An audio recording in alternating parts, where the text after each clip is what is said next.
Hi, I'm Tracy Bevington. I'm a licensed marriage and family therapist and the owner of a group private practice called Pacific Marriage and Family Therapy Network. On today's topic for Facebook Live, we're going to be discussing 6 reasons why seeing a therapist may be right for you.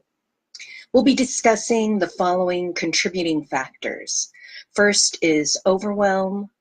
Then we'll talk about being out of control or feeling out of control, having irregular sleep patterns, low motivation, addictive behaviors, and finally, low performance.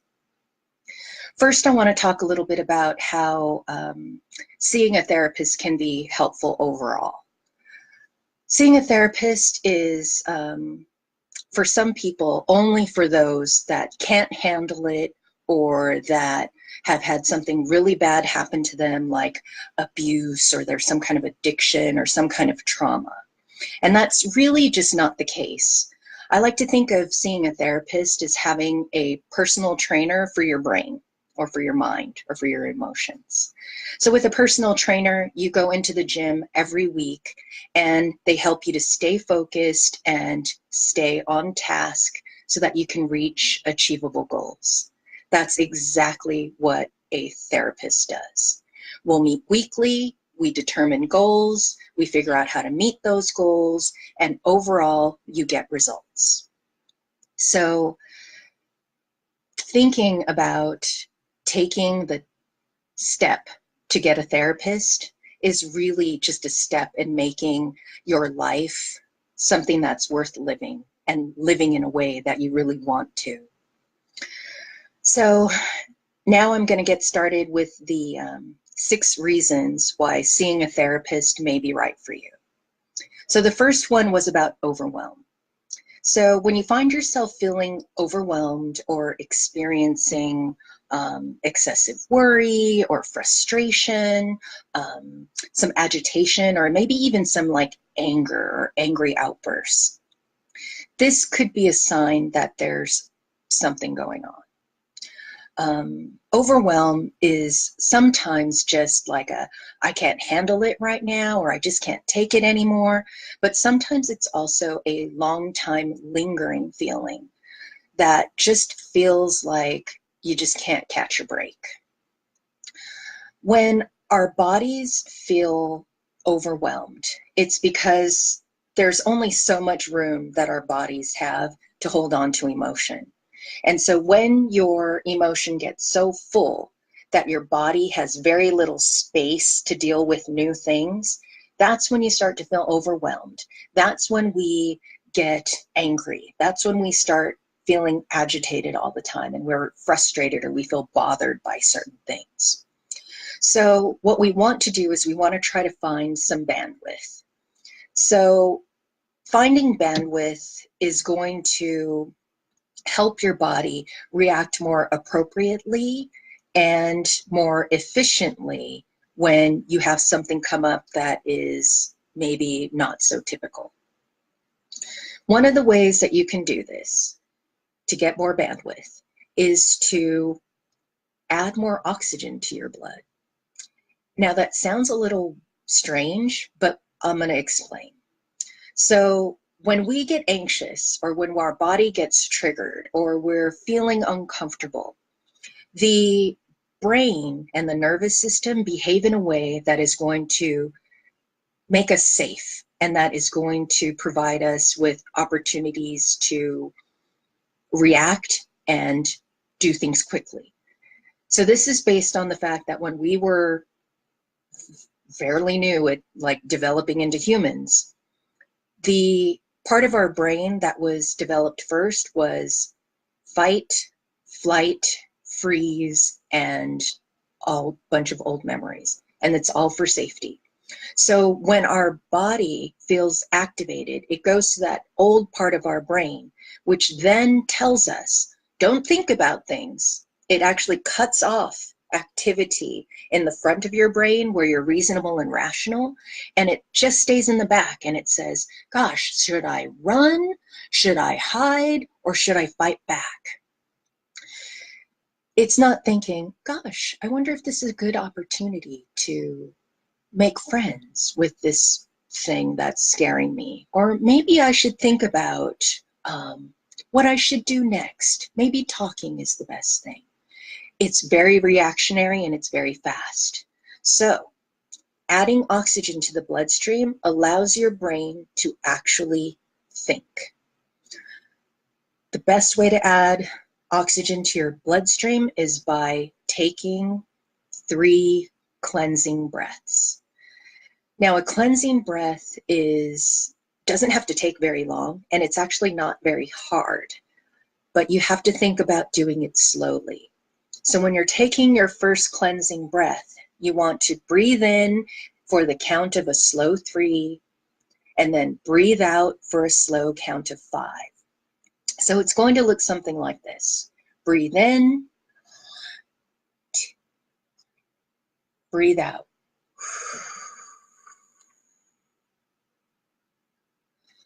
When you breathe out, you want to get as much carbon dioxide out of your body as possible. Because if your bloodstream has oxygen in it, your brain is then being told everything's okay, and you can access that front part of your brain that is reasonable and rational.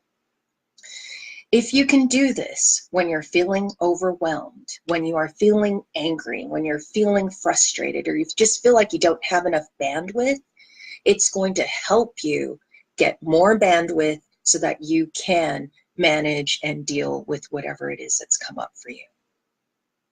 So if you find yourself overwhelmed, that could be a sign that you could benefit from seeing a therapist to learn more about how to calm your nervous system, to know more about where these triggers are coming from, to understand and be able to cope with whatever's come up for you that makes you feel overwhelmed.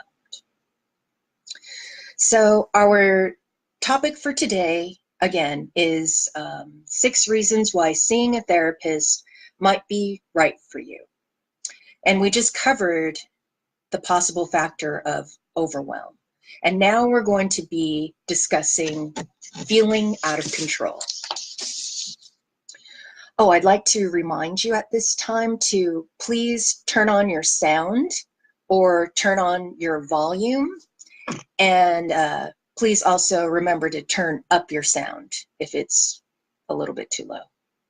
I'd also like to ask if anybody has questions or thoughts or comments about what we've just discussed. And if so, please post those and we'll discuss them at the end of this Facebook Live. And if you look up above in the description, please notice we have a link to sign up for our newsletter, and there's another link to contact us. Also, if you can, please let us know if this is your first time here and where you are joining us from. Okay, so now the second factor. The second factor is, are you feeling out of control of your life? So what does control mean? Control is a vital part of self-preservation and survival. We get very controlling when we don't feel like we're safe and we don't feel like we are being supported. Now, the problem with that is that life is not always controllable. And if anything, it's more, you require a lot of flexibility, and life is incredibly unpredictable. So when you're so focused on control, it really inhibits your ability to live a life that is fulfilling and satisfying. So when you're trying to control things, the more you control, the more you're going to be hurting the relationships around you, and it's ultimately going to make you feel quite lonely. So if you think about control as like, have you ever had a boss that was a micromanager? And it just felt awful to be told what to do at all times and how to do it and when to do it and if it's done properly or if it's not done properly, and you have no autonomy to do things in the way that you feel is appropriate. Well, that's what it's like for people around you if you are trying too hard to control. So one of the things that you can do about it is practicing how to allow others to do things for you, allowing others to help, and trusting that others have your back. Now, when I'm working with clients in session, this is a lot easier said than done. So typically, we start with somebody safe, somebody that you know pretty well is going to do what you ask them, or is going to be open to hearing what you have to say, or you know for sure like won't let you down.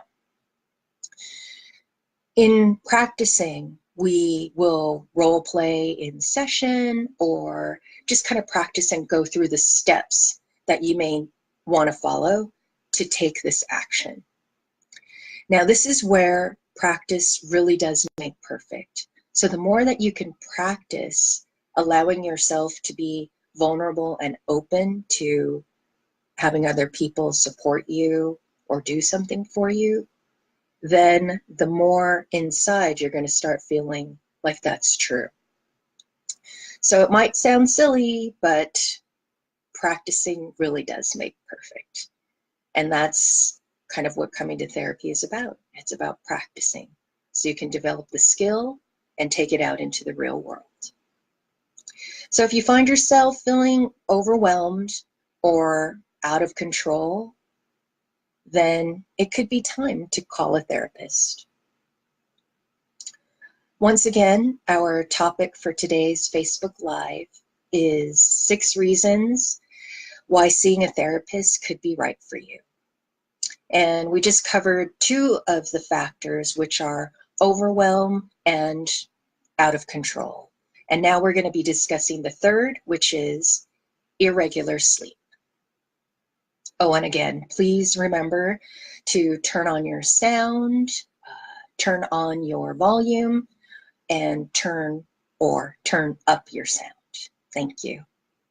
Oh, and before we go any further, do you have any questions, thoughts, or comments about what we've just covered? If so, please post them below, and we will discuss them at the end of this Facebook Live. And if you happen to look above in the description, please see where there's a link to click to contact me if you'd like to discuss this topic in any greater depth. And you can also sign up for our newsletter. Also, again, please let us know if you're new here and where you are joining us from.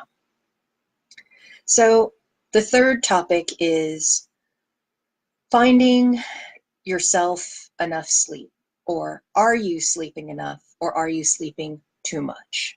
So irregular sleep. Sleep is incredibly important. It's a foundational need for all human beings, just like food and just like breathing. So when our sleep is not going well, it really impacts our mood, it impacts our behavior, it impacts just the quality of our life in general. So when your body is working really hard during the day, your body's going to need to sleep more at night. So sleeping more is sometimes a sign that we're doing too much or that there's too much going on. And then when we're not sleeping enough, that sometimes happens because we're so exhausted through our day that we don't have the energy to stop the racing thoughts. We don't have the energy to stop all of the things that are keeping us from falling asleep. And that also keeps us from being present. If we can try to get to present, then your body will relax and only process what's going on for you in that moment.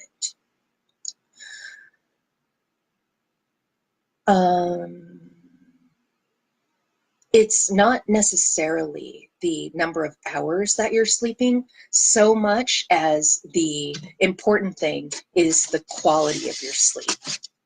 I recently got a Fitbit, and I had no idea that when I was sleeping 8 or 10 hours a day, that the quality of my sleep was so poor that I wasn't even feeling rested or rejuvenated after those long hours of sleep.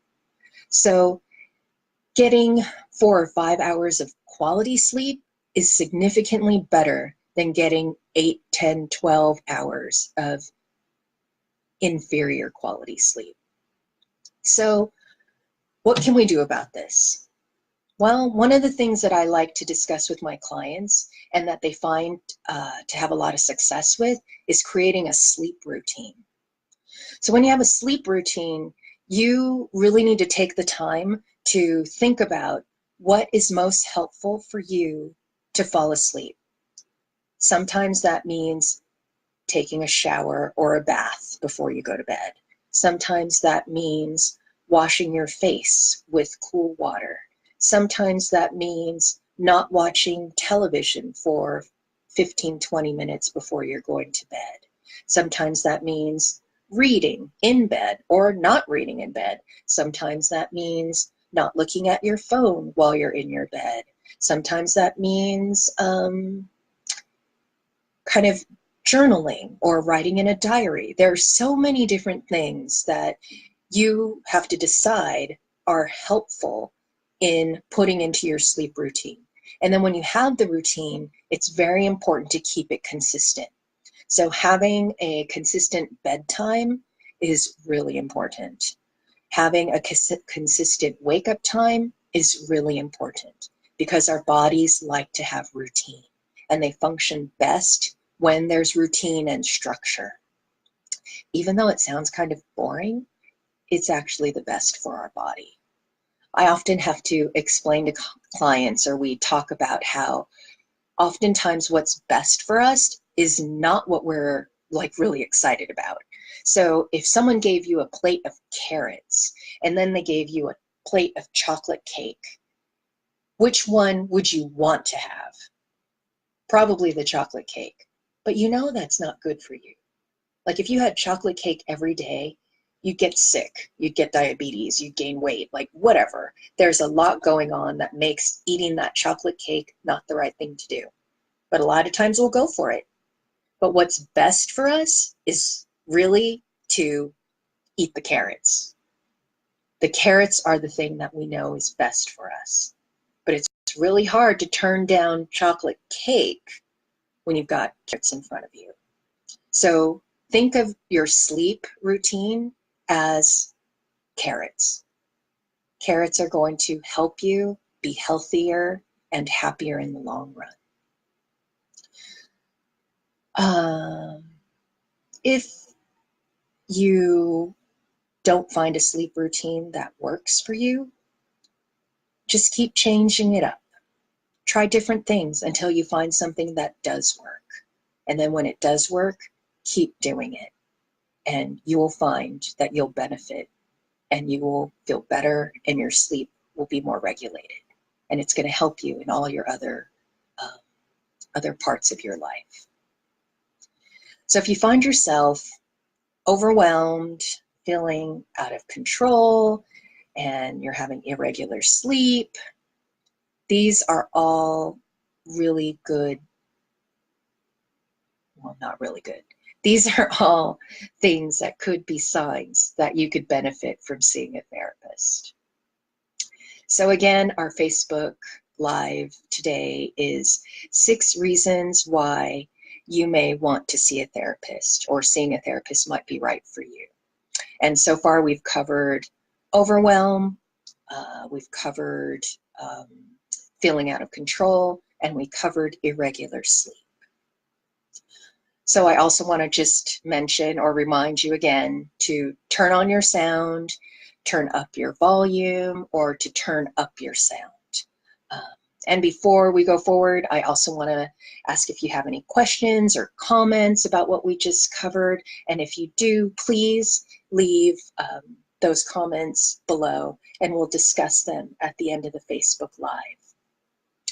So going on to our 4th point. Do you find it hard to get motivated to do the things that you usually enjoy. So, okay, what does that mean? Well, sometimes I have clients come in, and when I ask this question, they tell me things like, gosh, I've been having trouble getting out of bed. Not that anybody enjoys getting out of bed, but sometimes you can get out of bed and it's not a big deal, but you have a lot of trouble getting out of bed. Or you kind of decide, I'm not really in the mood to go out with my friends. Or, oh, I'm just not really in the mood to call or talk to anybody. Or maybe it's like, I just don't feel like sticking to my diet. Or you feel like just eating a bunch of fast food because it's easier. It's kind of like when I think of kind of not having motivation, it's like just not caring as much, just letting things slip. So, what do you do when you feel this way? It's actually not a very nice feeling. It feels pretty hopeless. And so, one of the things that my clients have really benefited from is really trying to set some very small but attainable goals. So, a small goal, and they change depending on the person, but a small goal could be to get out of bed after you hit the snooze 2 times, or to call or maybe text one family member or friend after you get off of work, or to try to walk for 5 minutes outside before you go from the car into your house. Something that's very small that you can totally do and it's not going to be painful. One of the mistakes that we make often is we make our goals too high and then we can't attain them, and then we get disappointed and frustrated, and then we just give up. So always pick something small and doable. And then as you perfect that, then move on to the next thing. So all of this is going to be teeny tiny little steps toward getting you to where you want to go. And pretty soon you're going to look back and you're going to say, whoa, I've actually come pretty far. Because even though they're small, little things add up. So focus on the little things. So again, if you're feeling unmotivated, if you're feeling like you have a loss of interest in things, if you're feeling overwhelmed, if you feel like your life is out of control, if you're not sleeping well, these are all signs that you could benefit from seeing a therapist. Once again, our topic for today's Facebook Live is 6 reasons why seeing a therapist could be good for you and why. So far, we've covered overwhelm, feeling out of control, irregular sleep, and motivation. And now we're going to be discussing addictive behaviors. So please remember to turn on your sound, or turn up your volume, or turn up your sound, just in case. And also, please, if you have any questions or comments about what we've discussed so far, please post them below, and we will get to all of the questions at the end of our Facebook Live segment. And if you notice above in the description, please see that there's a link to click on where you can contact us or sign up for our newsletter. And also, if you don't mind, just let us know if this is your first time here and where you're joining us from. Okay, so our 5th point is, let's say you start overusing or abusing something or someone in your life. Now, what does that mean exactly? Well, some examples could be, the obvious ones are if you're drinking, or if you're smoking, or if you're eating more than usual. Now here's the trick. What's more than usual? And was it a problem before, or is it even more now? That's, I think, for another Facebook Live topic. But if you find yourself, if you normally set yourself at a 2-drink limit and you find yourself at 3 or 4, that's a red flag. If you're smoking cigarettes or other things that are more medicinal every single day, multiple times a day, and you hadn't done that before, meaning like when you didn't do it before, that's a problem. And if you're eating more, it could be snacking, it could be portions, it could be anything. Let's say you feel like letting loose more, you feel like partying, you feel like going out, you feel like you need to let off some steam. That's also kind of a sign that you may be overdoing it. Another sign could be dieting more, which means eating less. If you find yourself eating less than usual, that's also a sign that something's not quite right. Or if you're working way more, sometimes we work way more so that we can distract ourselves from what's going on in our life. So if you find yourself turning into like a workaholic or working significantly more hours on a regular basis, that's not necessarily okay. And then finally, another example would be if you are like yelling at people more, like your kids or friends or coworkers, or even your spouse, kind of yelling or maybe even kind of going overboard a little bit. So now, what do you do about it? First is really trying to take a step back and evaluate what's going on. You need to recognize that there's a problem before you can do anything about it. So if you're taking this time now to watch this Facebook Live, and you can take a really quick inventory of your life and how much you're drinking, if you're smoking, if you feel like partying, if you are dieting, or if you're eating too much, or if you're working more, if you feel like you're getting short, like your fuse is really short, then we have to think about something called harm reduction. Harm reduction sounds really scary and super formal, or like, whoa, what is that? But it's actually just a method for when you're doing something too much, cutting back. So if you are, let's say, drinking. So if you're drinking and you're finding yourself drinking 4 glasses of wine a night, then maybe harm reduction or reducing the harm would mean you can have your 4 cups, but let's put in 8 ounces per glass instead of just pouring in randomly what you think is 1 cup of wine. So if you pour in 8 ounces and have that 4 times a day, maybe that's better than if you were self-pouring and it was 10 or 12 ounces. So that's what I mean by reducing the harm. Just think about how you can take one tiny step toward reducing whatever it is that you're doing that is too much. Or, yes, that's too much. A lot of my clients find this very helpful because just to tell yourself that you're going to stop doing that, like I'm never going to drink wine again, or I'm just never going to be angry again, that's just not realistic.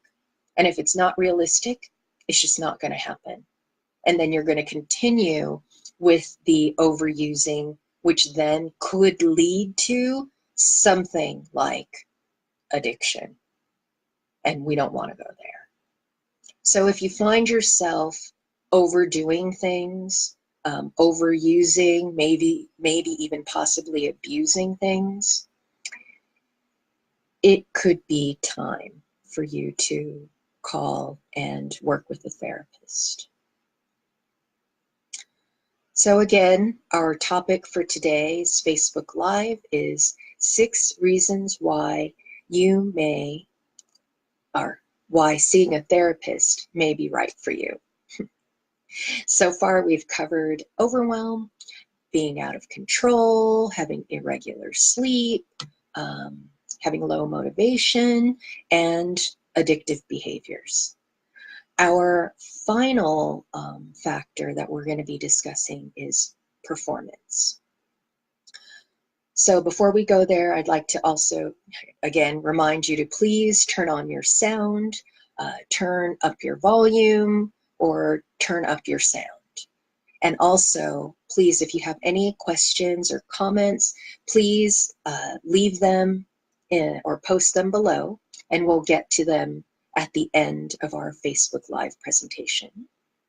And if you look up above the description, please either click on the link on how to contact us or to sign up for our newsletter. We really appreciate that. And also let us know if this is your first time and where you're joining us from. So now our final factor, number 6, is, well, if you find your friends and family are telling you that they notice a difference, either in your performance or in your behavior or just all around, they're noticing that something just isn't right. It could also be affecting your job performance. So I'm going to explain a little bit about what noticing a difference means. So when we are looking at ourselves, it's really easy to overlook things. And quite frankly, we don't always look at ourselves. So when our friends and family mention something to us, there's a really high likelihood that it's actually true. So when there's a difference, it sometimes comes on very subtly for us, but other people in our lives will notice it a little quicker. So they may notice things like,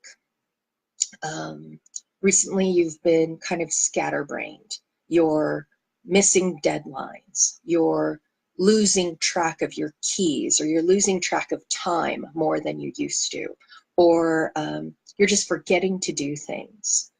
If you find yourself doing these things, sometimes we think, oh, well, I'm just tired, or I just have a lot going on. And all that may be true, but if other people are noticing it and it's affecting how you're performing at school, how you're relating to your friends and family, or how it's impacting your job, then it's actually a little bit more than being just tired or just feeling overwhelmed for the moment. So when you find yourself like that, what can you do? Well, one of the things that I like to recommend, or that I have clients see success with, is to take a step back and take a personal inventory and really think, is this happening? Am I losing track of things? Am I missing deadlines? Is this true? What about this is true? And what about it is not true? Once you take the inventory, oftentimes you'll find that a lot of the things that people have been saying are actually true. So when things like that start happening, it's usually because of some kind of underlying issue or problem. And so without knowing exactly what that issue or problem is, it's hard for me right now to say, oh, yes, do X, Y, Z. When you find that friends and family are noticing a difference, or maybe you're noticing a difference yourself, that is really just the time to stop and try to find a good therapist that can help you work through these things and get back to a place where you are productive, where you're happy, and things are working.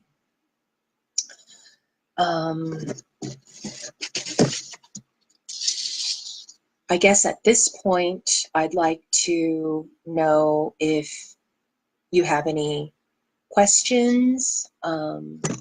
if there's anything I can answer for you.